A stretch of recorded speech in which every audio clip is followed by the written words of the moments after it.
হযরত হুসাইন রাদিয়াল্লাহু তাআলা আনহু তিনি আমাদের কলিজার টুকরা, আমাদের মাথার মুকুট।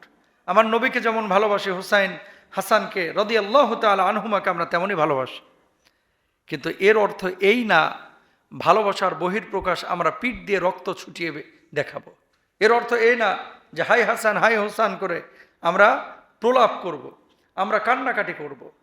যেই দিন রোজা রাখার কথা বলা হলো সেটা কারবালার বহু আগের ঘটনা। আল্লাহর নবী নিজে বলে গিয়েছেন যে রোজা রাখো।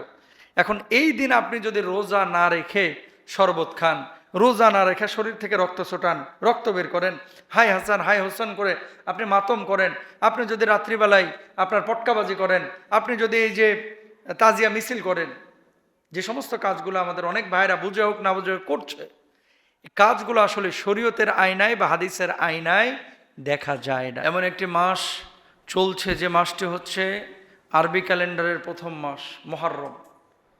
এই মুহররম মাস আল্লাহর কাছে একটি সম্মানিত মাস। আশহুরুল হুরুম যে 4 মাসের কথা আছে, মুহররম, জিলকদ, জিলহাজ, রজব, এই মাসগুলো হচ্ছে আল্লাহর কাছে অতীব সম্মানিত। মজার বিষয় হচ্ছে এই মাসগুলোতে কাফের বেঈমানরা পর্যন্ত আরবে যুদ্ধ বিগ্রহ করতো না। যারা কাফের এরাও মারামারি করতো না, গ্যাঞ্জাম করতো না। কিন্তু আমরা মুসলমান এই মুহররম মাস নিয়ে আমাদের ফিলিংস, অনুভূতি, আমাদের কর্ম পরিকল্পনা এগুলো সম্পর্কে আমরা বেখেয়াল। জানুয়ারি সম্পর্কে আমাদের জ্ঞান থাকে, বৈশাখ সম্পর্কে থাকে, কিন্তু মুহররম সম্পর্কে কবে আসলো আর কবে গেল এটা আমরা কিন্তু অনেকেই জানি না। কথা বলেন না কেন? অথচ একজন মুসলিম হিসেবে এই খবর কিন্তু আমাদের রাখা উচিত ছিল। কেউ কেউ বলেছেন দুর্বল বর্ণনা, তবে এটা অনেকেই বলেছেন বিশ্বাসযোগ্য, যে এই মুহররমে আল্লাহ সুবহানাহু ওয়া তাআলা পৃথিবী সৃষ্টি করেছিলেন। সুবহানাল্লাহ বলেন। এই মুহররমে বিশুদ্ধ হাদিস দ্বারা প্রমাণিত মুসা আলাইহিস সালাতু ওয়াস সালামকে আল্লাহ তাআলা ফিরআউন থেকে নাজাত দিয়েছিলেন। এই মুহররমে পৃথিবীকে আল্লাহ রাব্বুল আলামিন ধ্বংস করবেন। এই মুহররমে হযরতে ইউনুস আলাইহিস সালাতু ওয়াস সালামকে মাছের পেট থেকে মুক্ত করেছিলেন। তো অনেক ঘটনা, কোনো বর্ণনা আছে যে এগুলো দুর্বল, আবার কেউ কেউ বলছেন না এটা বিশ্বাসযোগ্য। আমরা সেদিকে যাব না। আমাদের মূল কথা হচ্ছে সময় যিনি বানান তিনি কে? আমাদের হায়াতটা যিনি দিয়েছেন তিনি কে? আজকে আসার পরেই শুনলাম এই যে আমাদের আলম ভাইয়ের বড় ভাই মরহুম মোবারক ভাই আল্লাহর ডাকে সাড়া দিয়ে চলে গিয়েছেন। নিয়মিত মুসল্লি ছিলেন। দেখেন গত জুমাও হয়তো বা তিনি পড়েছেন এবং একই জায়গায় তিনি বসতেন। তিনি গত জুমাতেও জানতেন না যে আজকে তার মওত হয়ে যাবে, যে আজকের জুমাটাই আমার জীবনের শেষ জুমা। আমি জানি না আজকের পরে কালকের জুমাটা, কালকের নামাজটা আমি পাবো কিনা, আপনিও কিন্তু জানেন না। এই জন্য আসার সিরিয়াল আছে, যাওয়ার কোনো সিরিয়াল নাই। আমার মোবারক ভাইকে আল্লাহ তাআলা মাফ করে জান্নাতে উঁচু মাকাম দান করুন, তার জীবনের গুনাহ খাতাগুলো মাফ করে দেন। যেহেতু নামাজি মানুষ ছিলেন, আল্লাহ সুবহানাহু ওয়া তাআলা নিয়ে গিয়েছেন, নিঃসন্দেহে আমরা আশা করি আল্লাহ তাআলা তাকে জান্নাত দিবেন। সবাই বলেন আমিন। এখন এই যে মুহররম মাস আল্লাহ তাআলা দিলেন, নিশ্চয় আল্লাহর নিকট মাসের সংখ্যা হচ্ছে 12টি, এর মধ্যে 4টি মাস সম্মানিত, যেটা একটু আগে বলেছি। এখন এই মুহররম মাসে কেউ কাজ করি আমরা মন গড়া, কেউ কাজ করি আল্লাহ যেভাবে বলেছেন সেভাবে। এমন কিছু কাজ আছে যেগুলো শরিয়া দ্বারা প্রমাণিত, হাদিস দ্বারা প্রমাণিত। এমন কিছু কাজ আছে যেগুলো হাদিস দ্বারা প্রমাণিত না, আবেগ থেকে আমরা বানিয়ে ফেলেছি। তাহলে দুইটা ক্ষেত্র কিন্তু, একটা হচ্ছে শরিয়া দ্বারা প্রমাণিত, আর একটা হচ্ছে আবেগ দিয়ে প্রমাণিত। আপনি আবেগের বশবর্তী হবেন না শরিয়ার?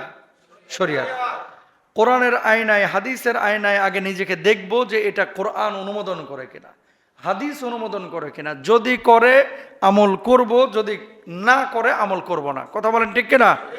তাহলে এখন কি করতে হবে দেখেন।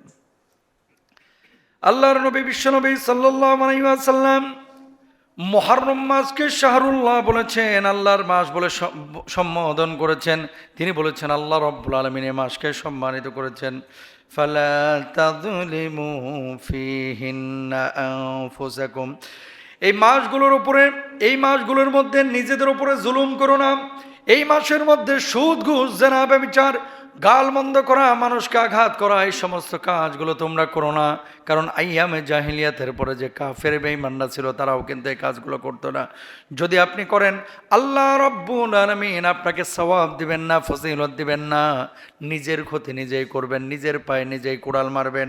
আর আল্লাহ রব্বুল আলামিনের এই সম্মানিত মাসগুলোকে যদি আপনি সম্মান দেন, আল্লাহ রাব্বুল আলামিন মূসা আলাইহিস সালাতু ওয়াস সালামকে যেভাবে ফিরআউনের আঘাত থেকে মুক্ত করেছিলেন, নাজাত দিয়েছেন, আমার রব দুনিয়ার সমস্ত পাপ কলুষতা থেকে আল্লাহ রাব্বুল আলামিন আপনাদের নাজাত দিবেন, মুক্তি দিবেন। জোরে বলেন সুবহানাল্লাহ। আমাদের মূল টার্গেট কিন্তু মুক্তি। আমাদের মূল টার্গেট কি? মুক্তি, আল্লাহর কাছ থেকে নাজাত। ফাআনা আহাক্কু বিমূসা মিনকুম। খেয়াল করেন, নবীজি সাল্লাল্লাহু আলাইহি ওয়াসাল্লাম যখন মদিনায় আগমন করলেন, হিজরতের পরে আগমন করার পরে আল্লাহর হাবিব বিশ্বনবী সাল্লাল্লাহু আলাইহি ওয়াসাল্লাম দেখলেন ইহুদিরা রোজা রাখছে। আমার নবী জিজ্ঞেস করলেন, কেন তোমরা রোজা রাখছো? ইহুদিরা জবাব দিল, হাদা ইয়াউমুন নাজাল্লাহু ফীহি মূসা ওয়া কওমাহু ওয়া আগরাকা ফিরআউন ওয়া কওমাহু। এই দিন আল্লাহ রাব্বুল আলামিন ফিরআউন থেকে মূসা আলাইহিস সালাতু ওয়াস সালামকে নাজাত দিয়েছিলেন। আমরা সেই মূসাকে ভালোবেসে এই আরাফার দিনে রোজা রাখছি। আমার নবী জবাব দিলেন, ইহুদি হওয়ার পরে মূসা নবীকে ভালোবেসে যদি তারা রোজা রাখতে পারে, আমি নবী আমার বন্ধু মূসার জন্য তার চাইতেও বেশি হকদার রোজা রাখার। জোরে বলেন সুবহানাল্লাহ। কথা বুঝছেন তো কি বলছেন? নবীজি মদিনায় যাওয়ার পরে দেখছেন যে ইহুদিরা রোজা রাখছে। কি গো, রোজা রাখতেছো কেন? আমরা মূসার জন্য, যেহেতু ফিরআউন থেকে নাজাত পেয়েছে জন্য রোজা রাখছি। আমার নবী বলছে, ফাআনা আহাক্কু বিমূসা মিনকুম। তোমাদের চাইতে আমি তো বেশি হকদার মূসার প্রতি, কারণ মূসা আমার ভাই, সে আমার পূর্ববর্তী নবী। সুবহানাল্লাহ বলেন। এরপর আল্লাহর নবী বিশ্বনবী সাল্লাল্লাহু আলাইহি ওয়াসাল্লাম কি বলছেন? সিয়ামু ইয়াউমু আশুরা আহতাসিবু আলাল্লাহ আন ইউকাফফিরাস সানাতাল্লাতী ক্বাবলা। জোরে বলেন আল্লাহু আকবার। আল্লাহর নবী বললেন, আশুরার রোজা সম্পর্কে আমি আল্লাহর কাছে আশা রাখি, যে ব্যক্তি আশুরার রোজা রাখবে আল্লাহ রাব্বুল আলামিন তার পূর্বের 1 বছরের জীবনের গুনাহ খাতাগুলো মাফ করে দেবে। কয় বছরের? গত 1 বছরে যা গুনাহ করেছেন ধুয়ে মুছে আল্লাহ তাআলা সাফ করে দেবে। সুবহানাল্লাহ। কোন দিন? যে আশুরার রোজা রাখবে। ও কলিজার টুকরা ভাইরা আমার, এখন আপনারা প্রশ্ন করবেন, হুজুর আশুরার রোজাটা আমরা কোন দিন রাখবো? 9 তারিখ নাকি 10 তারিখ? 10 তারিখ। কয় তারিখ? আশুরা মানে হচ্ছে 10। তো 10 তারিখ রোজা রাখবেন। ইহুদিরা যেহেতু একটা রাখতো, নবীজি বলছেন যে না, ইহুদির সাথে সামঞ্জস্য না করে তোমরা একটা বাড়ায় নাও, আগে একটা মিলায় নাও অথবা পরে একটা মিলায় নাও। তাহলে কয়টা হয়ে যায়? 2টা। হয় 9-10 রাখেন অথবা 10-11 রাখেন। এটা আমার নবীর কথা। তাহলে আশুরার যে আমল 1 নাম্বার হচ্ছে, আশুরার আমলের 1 নাম্বার কাজ হচ্ছে এই মানে আশুরাতে আমরা রোজা রাখবো। সবাই আজকে নিয়ত করে ফেলি, জোরে বলি ইনশাআল্লাহ। এবার আসেন 2 নাম্বার কি? নফল রোজা বেশি বেশি করা। 3 নাম্বার তাওবা ইস্তিগফার বেশি বেশি করা। আস্তাগফিরুল্লাহ আস্তাগফিরুল্লাহ আস্তাগফিরুল্লাহ আল্লাযী লা ইলাহা ইল্লা হুয়াল হাইয়ুল কাইয়্যুম। যেহেতু নবী আম্বিয়া আলাইহিমুস সালাতু ওয়াস সালামদের উম্মতকে আল্লাহ রাব্বুল আলামিন এই মাসে মাফ করেছেন। ইউনুস নবীকে মাছের পেট থেকে আল্লাহ রাব্বুল আলামিন নাজাত দিয়েছেন। মূসা নবীকে আমার আল্লাহ রাব্বুল আলামিন ওই ফিরআউনের দলের সামনে থেকে মুক্ত করেছেন, নাজাত দিয়েছেন। আপনি যখন আল্লাহর কাছে বলবেন, আল্লাহ জীবনে অনেক গুনাহ করেছি মাহবুদ, তুমি ছাড়া কেউ নাই যে গুনাহগুলো আমার মাফ করবে। ও আল্লাহ, যদি এখন মাফ না করো, আমার যদি মওত হয়ে যায় তাহলে আমার জাহান্নামে যাইতে হবে। ও মাহবুদ, তুমি আমার মাফ করে দাও, ক্ষমা করে দাও। আল্লাহ, তুমি ছাড়া কোনো মাহবুদ নাই, তুমি ছাড়া মালিক নাই, তুমি ছাড়া কোনো খালেক নাই। এইভাবে যখন তওবা ইস্তিগফার করবেন, সাইয়্যিদুল ইস্তিগফার করবেন আর বারবার আল্লাহর কাছে বলবেন, আমার আল্লাহ রাব্বুল আলামিন আপনার জীবনের গুনাহ খাতাগুলি মাফ করে দিবেন। জোরে বলেন সুবহানাল্লাহ। 3 নাম্বার কাজ কি মনে আছে তো? কি করতে হবে? তওবা ইস্তিগফার বেশি করতে হবে। সবাই বলেন ইনশাআল্লাহ। 4 নাম্বার কি? কোরআন তেলাওয়াত বৃদ্ধি করেন এই মুহররম মাসে। কি করা? কোরআন তেলাওয়াত বৃদ্ধি করা। সবাই মনোযোগ দিই, কোরআন তেলাওয়াতটা বৃদ্ধি করবেন এই মুহররম মাসে। শুধু তেলাওয়াত করে না, একটু বুঝে তেলাওয়াত করার চেষ্টা করবেন, ইনশাআল্লাহ বলেন। এরপরে 5 নাম্বার দান সাদাকা করবেন। 6 নাম্বার আত্মসমালোচনা এবং নতুন হিজরি বছরের জন্য কিছু কর্ম পরিকল্পনা করবেন। কর্ম পরিকল্পনা মানে কি? যে 1 বছর যা হওয়ার হয়েছে, সামনের 1 বছর আমার 1 ওয়াক্ত নামাজ আমি ছাড়বো না, ইনশাআল্লাহ বলেন। সামনের 1 বছর আমি কোনো নফল রোজা ছাড়বো না, ইনশাআল্লাহ। 1 বছর সুদ ঘুষ জেনা ব্যভিচার যা করেছি, এই আগামী 1 বছর আল্লাহ আপনাকে হাজির নাজির জেনে বলছি, সাক্ষী রেখে বলছি, আমার দ্বারা আর কোনো পাপ আমি সংগঠন করব না। দেখেন আজকে যে মানুষটা মারা যাচ্ছে, সেও কিন্তু আপনার আমার মতোই মনে করছে এখনো অনেক দিন বাঁচব। বোঝেন নাই? আজ বিকালে যে মানুষটা মারা যাবে না, সেও আপনার মতো আমার মতোই ভাবতো যে এখনো অনেক দিন টাইম আছে আমার। এই মোবারক ভাই যে মারা গেছে গত সপ্তাহে, উনিও হয়তো বা গত জুমায় এমনটাই মনে করেছিলেন, এখনো আমার অনেক সময় আছে। কখন ধাপ করে মালাকুল মাউত এসে সব সম্পর্ক ছিন্ন ভিন্ন করে দিবে, ভাই আপনিও জানেন না, আমিও। আমার কবরে যাইতে হবে কারে? আমারই। আমার আল্লাহর সামনে দাঁড়াতে হবে কারে? আমাকেই। আমার আমল নামা পেশ করতে হবে কাকে? আমাকে, আমার ছেলেকে না। কিন্তু যেহেতু আমার কবরে আমাকেই যেতে হবে, আমার আমল নামা নিয়ে আমাকেই দাঁড়াতে হবে, আমার আল্লাহর সামনে আমাকে আমার হিসাব নিকাশ দিতে হবে, সুতরাং কারো প্রতি নির্ভরশীল না, আমার আল্লাহর জন্য, আমার কবরের জন্য আমাকেই আমল নিয়ে যাইতে হবে, ঠিক না? সংসদে কি কথা হইল, কোন পলিটিক্যাল লিডার কি কথা বলল, কোন ভাই কি বলল, কোন বোন কি বলল, বউ কি বলল, বাচ্চা কি বলল, এগুলো সব ক্ষণস্থায়ী, ধোঁকা। স্থায়ীটা কি? স্থায়ী হচ্ছে একমাত্র আমার আমল। ছেলের জন্য 26 বছর হাড় ভাঙা পরিশ্রম করতেছেন, একটা বিশাল বাড়ি করলেন, কত পরিশ্রম আপনার, কেন? যে বাচ্চা কাচ্চা যেন ভালোভাবে থাকে। ও ভাই কলিজার টুকরারা, ঠিকই কিন্তু আপনি কবরে চলে যাবেন এই বিশাল বাড়ি রেখে, কিন্তু আপনার ছেলেটা, আপনার মেয়েটা হয়তো বা বছরের পরে বছর চলে যাবে, একটা অকুশনে নির্দিষ্ট সময় হয়তো বা আপনারা মনে করবে, 5 ওয়াক্ত নামাজের পরে আপনার কথা মনেও করবে না। কথা বলেন না কেন? আপনি আপনার বাবার কথা কয়বার মনে করতেছেন? আমি আমার বাবার কথা কয়বার মনে করতেছি? এই জন্য আমার কাজ আমাকেই করতে হবে। এ তো গেল মুহররম মাসে করণীয় কি কি করবেন আপনি। এবার আসেন বর্জনীয় কি, যে কাজগুলো আপনি করবেন না। বিশুদ্ধ হাদিস, একটু আগে যেটা বললাম আমি আপনাদেরকে, সহিহ মুসলিমের হাদিস, যে রোজা রাখলে 1 বছরের গুনাহ মাফ। এখন এই দিনে যদি রোজা না রেখে কেউ শরবত খায়, হাদিস অনুযায়ী কাজ হইল না হাদিসের বিপরীতে? বিপরীতে। শাহাদাতে কারবালা, আহলে বাইতদের প্রতি ভালোবাসা। এখন ওই ভাই কি বলবে? তাকে যদি বলবেন যে আমি করলে আপনার সমস্যাটা কি, তার জবাব কি জানেন? যে আমি করলে আপনার সমস্যাটা কি? তা আমি বলি যে আমার নবী তো বলে নাই, আপনি করবেন কেন? আচ্ছা আমি করে আমি জাহান্নামে যাবো, আপনার সমস্যা কি? আর কোনো জবাব আছে? পৃথিবীতে কোনো মুফাসসির কাবা শরীফের ইমামকে আনলেও হেরে বুঝাইতে পারতেন না। কথা বলে না কেন? কাবার ইমামকে নিয়ে এসেও যদি আরে বুঝান, ও বলবে যে আমি ঠিক আছে, এটা নাজায়েজ। কারেন্ট নাই, কারেন্ট নাই, কারেন্ট নাই, কারেন্ট নাই। আচ্ছা তো বসেন, যে কথা বলছিলাম, এখন কোনো মানুষ যদি এই কথা বলে যে আমি এটা করে জাহান্নামে যাব, আপনার সমস্যা কি, এরে বুঝানোর আর কোনো ইমাম, খতিব, স্কলার কারো কি নাই, সাধ্য নাই। আর এ হচ্ছে পৃথিবীর সবচেয়ে বড় গোমরা মানুষ। কথা বলেন ঠিক কিনা? শুনেন, আপনি ভুলে জেনা করে ফেলেছেন, মদ খেয়ে ফেলছেন, হারাম করে ফেলেছেন, কিন্তু মনে মনে আপনার ভাব হচ্ছে ইস, পাপটা করা আমার উচিত হইল না, ইস ভুলটা আমি করে ফেললাম। পাপ করার পরে যার হৃদয়ে এরকম আঘাত আসে, ও কপালওয়ালা, কারণ ওর জন্য তওবার দরজা খোলা আছে। কথা বলেন সুবহানাল্লাহ। ওর জন্য কিসের দরজা খোলা আছে? তওবার দরজা। কারণ টুডে টুমরো, আজ হোক কাল হোক, সে কিন্তু ব্যাক করবে। কিছু মানুষ আছে যারা পাপকে পাপই মনে করে না। ধরেন জেনা করছেন, আবার প্ল্যান করতেছে, যাক আজকে করছে, আগামী বৃহস্পতিবার আবার করবো। নাউজুবিল্লাহ বলেন না? মদ খাইতেছে, আবার 2 দিন পরে খাবো না। নাউজুবিল্লাহ বলেন। ভাই এই 2 দিনের মধ্যে তোমার মৌত হয়ে গেলে তুমি কাফের বেঈমানের মতো মরলা। ঠিক না? এই জন্য এমন কোনো কাজ করা যাবে না এই দিনে আমরা তাজিয়া মিছিল করব না, এ আশুরার দিনে আমরা শরবত খাবো না, আমরা রোজা রাখবো।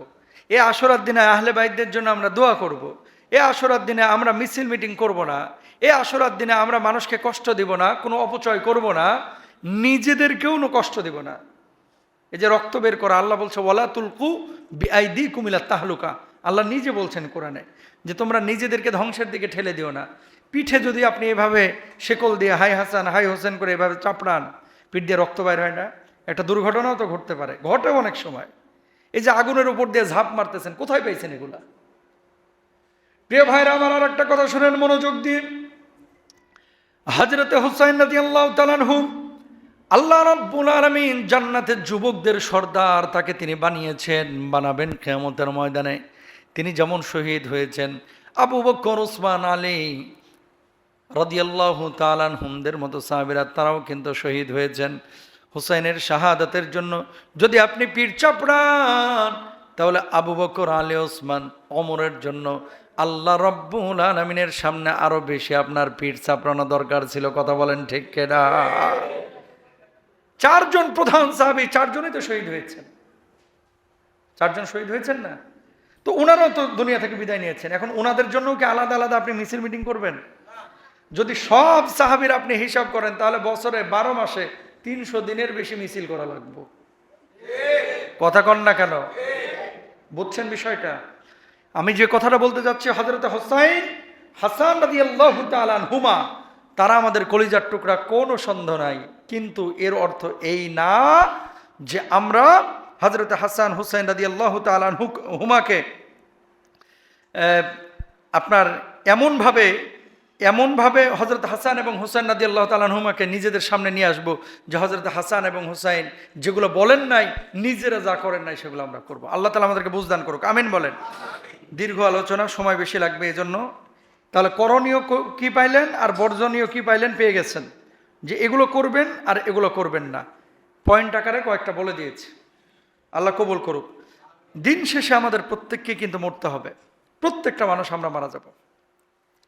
হযরত হাসান এবং হুসাইন রাদিয়াল্লাহু তাআলা আনহু, ওই যে মিশরের হযরত হাসান মসজিদে ওনার শির মোবারক সিরিয়া থেকে নিয়ে যাওয়া হয়েছে। ওনার তো দেহ থেকে মাথাটা আলাদা করে ফেলেছিল ওই কাফেররা। আহা, দেহ থেকে মাথাটা আলাদা করে ফেলেছিল।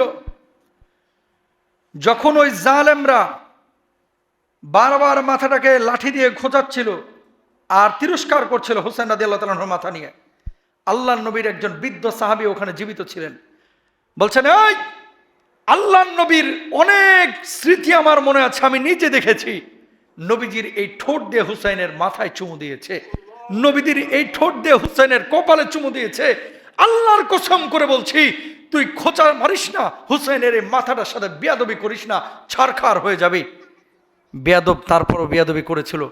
ঠিক 1-1.5 মাসের মাথায় আল্লাহর কি লীলা, আল্লাহর কি পরিকল্পনা, মাত্র কয়েকদিনের মাথায় ওই জালেমের মাথায় এইভাবে শত্রুরা কেটে তারপরে ফুটবলের মতো লাথ্থায় ওটারে ঝুলায় রাখছিল। আল্লাহু আকবার।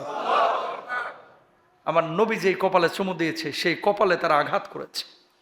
আবার নবী যেই ঘাড়ের উপরে চুমু দিয়েছে সেই ঘাটটার উপরে তারা ছুরি চালিয়েছে। আমার নবী যেই হুসাইনের কপালে চুমু দিয়েছে সেই কপালে তারা লাথি মেরেছে। আমার নবী যে হুসাইনের গলায় চুমু দিয়েছে সেই গলার উপরে ছুরি চালিয়েছে। আমার নবী যে হুসাইনকে বলেছে জান্নাতের ফুল, আমার নবী যে হুসাইনের জন্য, আল্লাহু আকবার, জুমার সময় খুতবা দিচ্ছিলেন, হুসাইন পাখির মতো দৌড়ায় এসেছে, হাসানও দৌড়ায় এসেছে। নবীজি খুতবা বন্ধ করে হুসাইনের কপালে চুমু দিয়েছে, হাসানের কপালে চুমু দিয়েছে, আদর করে দিয়েছে। সেই হাসানকে, সেই হুসাইনকে এই জালেমরা, এই বেঈমানরা, এই কাফেররা এইভাবে আঘাত করলো, এইভাবে আঘাত করলো। আল্লাহ রাব্বুল আলামিন এর পরক্ষণেই আল্লাহ সুবহানাহু ওয়া তাআলা এদের বিচার এমনভাবে করেছিলেন, দুনিয়াতেও লাঞ্ছিত হয়েছে, আর আখিরাতে যে কি লাঞ্ছিত হবে এটা তো বলার কোনো অপেক্ষা রাখে না। ঠিক কিনা? এই জন্য কামা তাদিনু তুদানু, যেমনটা আপনি করবেন তেমনটাই কিন্তু আপনি পাবেন। এই যে জুলুম যারা করে এরা মনে করে যে আমরা তো পার পেয়ে গেছি, আল্লাহ তাআলা তো আমাদেরকে মাফ করেছেন, আল্লাহ তাআলা আমাদেরকে ছেড়ে দিবেন না। আল্লাহ ছাড় দেন, আল্লাহ কিন্তু ছেড়ে দেন না। আল্লাহ ছাড় দেন, আল্লাহ ছেড়ে দেন না। আল্লাহ সুবহানাহু ওয়া তাআলা কোনো মানুষকে যেন জুলুমের পর্যায়ে না রাখেন, এই জন্য আমাদের প্রত্যেককে দোয়া করা উচিত, প্রত্যেকেরই দোয়া করা উচিত। হুসাইন রাদিয়াল্লাহু তাআলা আনহু যখন যাচ্ছিলেন অনেক প্রবীণ সাহাবীরা তাকে নিষেধ করেছিলেন যে আপনি কুফায় যায়েন না। এটা দীর্ঘ ইতিহাস যে আপনি যায়েন না। ওই কুফাবাসী বারবার কিন্তু চিঠি লিখেছিলেন যে হুসাইন আপনি আসেন, আমরা বর্তমান খলিফার কাছে বাইয়াত হব না, আমরা চাই যে নবী পরিবারের একজন সদস্য কি হোক, আমাদের খলিফা হোক। কুফাবাসী তার সাথে গাদ্দারি করেছিল। চিঠি লিখে তাকে নিয়ে যাওয়ার পরে এই কুফাবাসী গাদ্দারি বেঈমানি করে তাকে আপনার এই হত্যার মুখোমুখি করেছিলেন। যাওয়ার পরে কিন্তু আর কেউ কোনো খোঁজ খবর রাখেন নাই। এই জন্য গাদ্দারি বেঈমানি কুফাবাসী সেই সময় করেছে, এখন পর্যন্ত কুফাবাসী আর কিন্তু সুখ পায় নাই। ওই জাতিটা যারা এই বেঈমানি করেছিল, হুসাইন রাদিয়াল্লাহু আনহুকে নিয়ে জালেমদের সামনে ফেলে তারপরে সটকে গিয়েছিল, আল্লাহ রাব্বুল আলামিন এখন এদেরকে সুখ দেন নাই, লাঞ্ছিত হচ্ছে, বঞ্চিত হচ্ছে। আহলে বাইত পরিবারের সদস্যদের সাথে বেয়াদবি করার খেসারত এখনো তারা দিচ্ছে।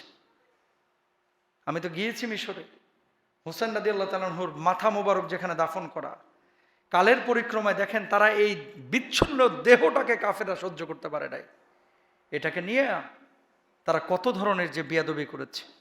এর জন্য নবী পরিবারের সদস্যদের সাথে কোনো বেয়াদবির চিন্তাও করা যাবে। আল্লাহু আকবার। আল্লাহ তৌফিক দান করুক।